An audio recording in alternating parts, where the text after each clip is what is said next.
इस वक्त हैं हम मतलूका में। यहाँ पर जेजेपी प्रत्याशी दयानंद उरलाना के कार्यालय का उद्घाटन किया जा रहा है। ऐसे में हमारे साथ पानीपत शहरी सीट से जेजेपी प्रत्याशी जयदेव नोरथा जी हैं। उनसे बेबाक बातचीत करेंगे और जानेंगे कि उनकी क्या दिनचर्या चल रही है, वो आजकल क्या कर रहे हैं। जयदेव जी, सबसे पहले तो आपको टिकट मिलने पर धन्यवाद आपका, आपकी टीम को मैं शुभकामनाएं देता हूं और आपसे आशीर्वाद भी देना चाहूँगा, क्योंकि इलेक्ट्रॉनिक मीडिया है वो एक देश का चौथा स्तंभ है और इसके बगैर शायद किसी भी धरती के कोने पर अगर कोई भी बात पहुँचानी हो तो इससे संसाधन कोई नहीं। मतलब एक आप आम कार्यकर्ता हो, आम कार्यकर्ताओं के बीच बैठते हो, टिकट का राज क्या है जेजेपी ने आप पर कैसे?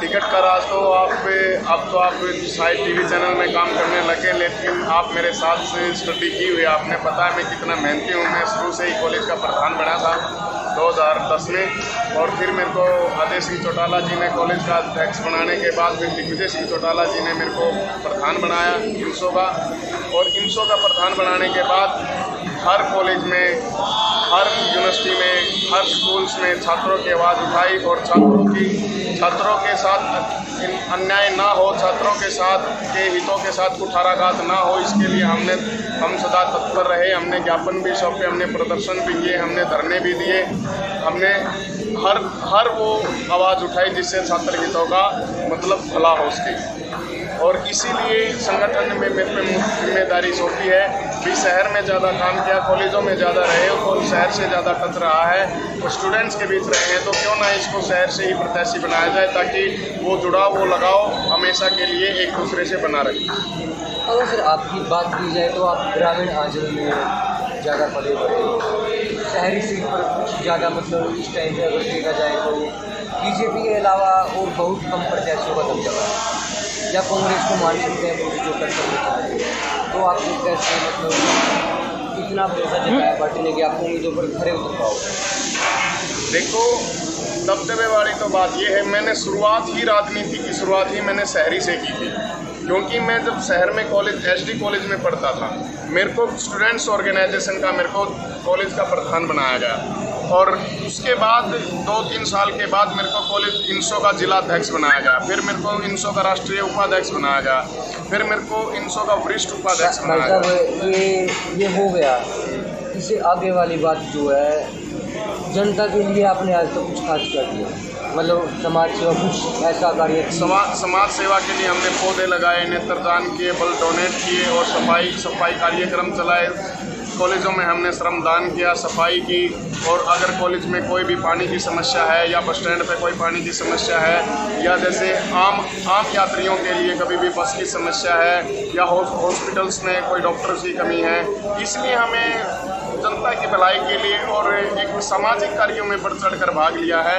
हमारी जननायक जनता पार्टी के और दुष्यंत जी का एक ही निर्देश है कि ज़्यादा से ज़्यादा जनता की भलाई के लिए कार्य किए जाएं। अब राजनीति नहीं करना है, हम जनता की भलाई के लिए काम करने आए हैं। जो सरकार अनदेखी करेगी हम उसके खिलाफ हमेशा खड़े रहेंगे। आपके मुद्दे क्या रहने वाले हैं? हमारे प्राथमिक मुद्दे हैं महिलाओं की सुरक्षा, महिलाओं को रोजगार, युवाओं को रोजगार, और जो हमारे बुजुर्ग हैं उनको सम्मान, और जो हमारे किसान भाई हैं उनको फसल का उचित दाम, और जो शहर में छोटे बेरोजगार, छोटे लघु उद्योग लगाए हैं, तो कोई दुकान खोल रहा है, कोई मतलब हम मान के चलें जो हम छोटे कारोबारी बोलते हैं, उनकी सुरक्षा और उनकी रोजी रोटी कैसे चले, हम इसके लिए तत्पर हमेशा तैयार रहेंगे। और दुष्यंत चौटाला जी यहाँ भावी मुख्यमंत्री के तौर पर अब चुनाव लड़ रहे हैं। आगामी 2019 में जब हमारी सरकार बनेगी तो हम इन सब कार्यों पर फूल चढ़ाने का काम करेंगे और ये सब कार्य जोर शोर से करेंगे। मैदान में आप अपने आप को कितना मानते हो कि मैं यहाँ तक खड़ा हूँ? हमारे तो बराबर कोई है ही नहीं। हमने तो हमेशा हमने जनता की भलाई के लिए काम किए। हम जनता से वोट लेने नहीं, हम उनसे कोई राजनीति नहीं करने आए। हम तो जनता की आवाज़ बनकर आगे बढ़ेंगे और युवाओं की ताकत बनकर आगे बढ़ेंगे, बुजुर्गों का आशीर्वाद लेकर आगे बढ़ेंगे। बाकी वोट लेने की राजनीति तो कांग्रेस और बीजेपी करती है, हम तो लोगों का दिल जीतने आए हैं। अगर शहर की बात की जाए तो इस समय जो हवा है बीजेपी की एक ज़्यादा है, आप भी मानते हैं शायद इस बात को? नहीं, तो आप क्या कहना चाहोगे? बीजेपी की कहाँ हवा है? बीजेपी की हवा उन्हीं के लोगों में है। बीजेपी का काम ही सिर्फ भाईचारे को खराब करना है। उनको सिर्फ राजनीतिक लाभ चाहिए, उनको सामाजिक ताने बाने से कोई लेना देना नहीं। और वो हवा अपने आप ही बना रखी है उन्होंने। वही 75 पार टिकटें का आवंटन नहीं हुआ, इलेक्शन हुए नहीं, कहीं कोई सरगर्मी नहीं, आचार संहिता तब तक लगी नहीं थी, फिर भी कहते हैं 75 पार। क्या उन्होंने ईवीएम सेट कर रखे हैं? क्या वो 75 आनी ही जरूरी है? तब हम अब बोल सकते हैं भाई टिकटों का आवंटन हो गया है, टिकटें बन चुकी हैं, इलेक्शन घोषणा हो चुकी है और 21 तारीख को मतदान होना है। हम जनता के बीच में जाएंगे और जनता की भावनाओं को देखेंगे, फिर उसके अनुरूप हम बता सकते हैं कि भाई 75 पार है या जमुना पार है या हरियाणा से पार है। इस चुनाव में आप जातीय समीकरण कितना हावी मानते हो? क्या मानते हो कि जातीय समीकरण अभी हावी है? इस चुनाव में जातीय समीकरण बीजेपी के अलग कोई भी पार्टी जातीय समीकरण से ध्यान नहीं देती, क्योंकि सभी पार्टियां जो कांग्रेस और बीजेपी की एक ही रणनीति है, समाज को बांट के चलो, फूट डालो, राज करो। अंग्रेजों की पार्टियां हैं ये। इसलिए हमारी तो एक हिंदुस्तान की, एक ग्रामीण की, एक व्यापारी की और एक नौजवानों की पार्टी है जननायक जनता पार्टी, और वो भावनाओं के अनुरूप काम करती है, जनता की भलाई के लिए काम करती है। और ये जाति पाति का जहर तो इन बड़ी पार्टियों का, सेंट्रलाइज पार्टियों का काम है। हम तो जनता के बीच में, हमारे तो नेता 31 साल के नौजवान हैं, हम तो हमेशा जनता के बीच में रहेंगे। अगर इसमें बात की जाए, शहर में धुआंधार प्रचार किया जा रहा है बीजेपी के द्वारा, कांग्रेस के द्वारा लगातार घूमा जा रहा है, वोट बैंक मतलब बढ़ाने की कोशिश की जा रही है, और आप ऐसे समय में मतलब अपना फ्री टाइम के ये निकाल कर आप यहाँ ऐसे कैसे कर पा रहे हो? मतलब इतना समय कैसे निकाल पा रहे हो? अभी समय हुआ 8:30 और हम यहाँ पे कार्यालय के उद्घाटन के लिए आए हैं। और जो वो शहरी लोग हैं वो सरकारी मशीनरी का गलत उपयोग करते हैं। जो बीजेपी के लोग हैं वो सरकारी मशीनरी का उपयोग करके इस धुआंधार प्रचार को और आगे बढ़ा रहे हैं। हम तो एक ग्रामीण देहात के लोग हैं। जैसे सर एक सेकंड, मुझे लगता है आपकी थोड़ी गलत है। टाइम कितना हुआ है?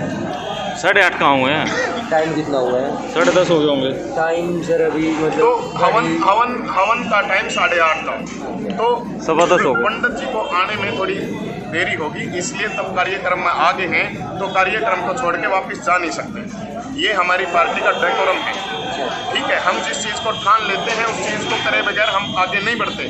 और कितने प्रत्याशी यहाँ पे आए हुए हैं? देखो, मेरे को यहाँ मेरा जो रेगुलर, जो मेरा होम जो एरिया है, जो मेरा हल्का है वो इसराना है, इसलिए मेरे को यहाँ पे बुलाया गया था। भाई आप आओ, आपसे भी लोग मतलब मिलने के लिए, आपकी सहायता करने के लिए भी बेताब हैं। हम लोगों में मिलेंगे, अपील करेंगे इसराना विधानसभा की भी और ग्रामीण लोकसभा की भी और ये संभालका लोकसभा की भी और पानीपत क्षेत्र की। हाँ सर, मैं यही बात कहना चाह रहा था। आप ग्रामीण अंचल में, इसराना ग्रामीण अंचल में आपका बड़ा अच्छा प्रभाव है, तो आप शहर से क्यों आए? क्योंकि अभी मैं युवा हूँ, नौजवान भी आपको दिख भी रहा हूँ, और इसलिए मेरी नौजवानों के साथ काफ़ी अच्छी है। हम उस यूनिटी से निकल के आए हैं जहाँ सारी पार्टियाँ युवाओं के साथ कुठाराघात करती हैं, राजनीति करती हैं, और वो स्टूडेंट्स ऑर्गेनाइजेशन को राजनीति में इसलिए नहीं लाना चाहती क्योंकि पढ़े लिखे नौजवान राजनीति में आएंगे तो ये अनपढ़ लोग वहाँ से निकल जाएंगे। अगर सर युवाओं की बात की जाए, कॉलेज में 60% से ऊपर ग्रामीण अंचल से स्टूडेंट से वो आते हैं, बिल्कुल। तो गांव से क्यों नहीं होना चाहिए था जहाँ पे आपकी एक अच्छा प्रभाव है? मेरी बात सुनो, मैं अभी तक स्टडी बेस्ड हूँ, तो गांव से हो या शहर से हो इसमें कोई दो राय नहीं, ये कोई बात मायने नहीं रखती। वही गांव से ही ज़रूरी है, क्योंकि प्रतिभाएं हमेशा क्षेत्र से बाहर निकल कर दिखाई जाए तो वही अच्छा रहता है। आप वहाँ पर अपनी प्रतिभा का कितना असर दिखा पाओगे? मैं वहाँ पर अपनी प्रतिभा का 200% असर दिखाऊंगा, और जो ये बीजेपी के, कांग्रेस के बड़े लोग हैं इनके पसीने छुटवाने का काम करेंगे। इलेक्शन में अभी मात्र 15 दिन बाकी हैं, तो ऐसी कौन सी रणनीति अपनाइए कि आप 15 दिन के अंदर सारे शहर में घूम लोगे?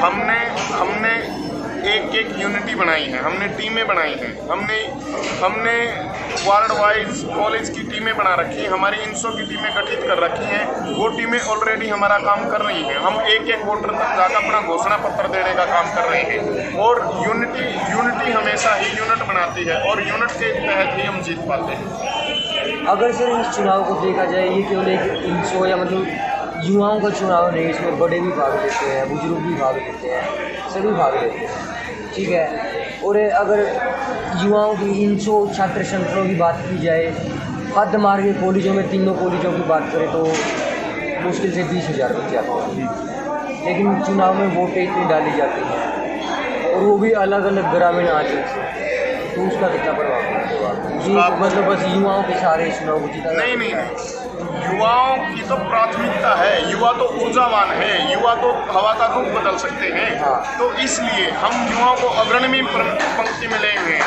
लेकिन हमारे बुजुर्ग लोग हैं ना, जो हमारा रास्ता दिखा रहे हैं, वो हमें रास्ता बताते हैं, भाई इधर ये करना है, उधर वो करना है, उधर वो करना है, इधर वो करना है। तो इसलिए करने में विश्वास रखते हैं। आदेश तो हमें बुजुर्गों से लेने पड़ते हैं। देश और दुनिया की तमाम खबरों को जानने के लिए सब्सक्राइब करें हमारे न्यूज बाजार चैनल को। साथ ही हर एक अपडेट से जुड़े रहने के लिए बेल आइकन को दबाना ना भूलें।